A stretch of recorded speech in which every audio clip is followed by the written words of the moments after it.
In today's video, I'm going to teach you how to change the background color in Google Sheets. Whether you're a seasoned spreadsheet user or just getting started, adding a splash of color to your data can not only make it more visually appealing, but also help with organization and ease of understanding. Let's dive in and take a look at how you can easily make these changes. First, the journey begins by opening up a new or existing Google Sheet. If you're not already familiar, Google Sheets is a powerful, cloud-based spreadsheet application that's part of the Google Workspace suite.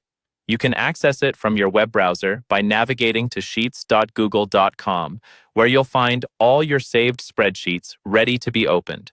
Make sure you're logged into your Google account to access your files.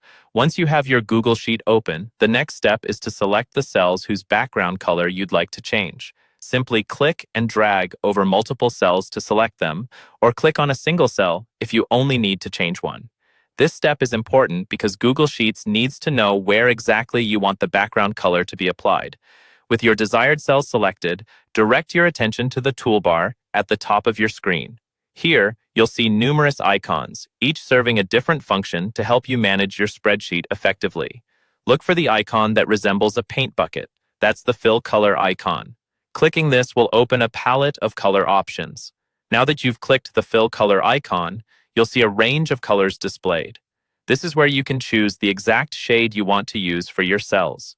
You might choose a soft pastel for a subtle touch, or perhaps something bolder if you want certain data to stand out. There are plenty of options available to suit your preference and purpose. Simply click on the color you prefer, and voila, the background color of the selected cells will change right away. Congratulations, you have successfully customized the background color of your cells in Google Sheets. This technique can be especially useful for differentiating categories, highlighting important data, or simply jazzing up your spreadsheets.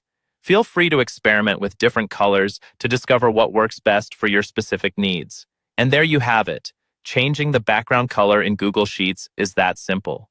I hope you found this tutorial helpful. If you have any questions or further tips to share, feel free to leave them in the comments below. Thanks for watching, and happy spreadsheeting.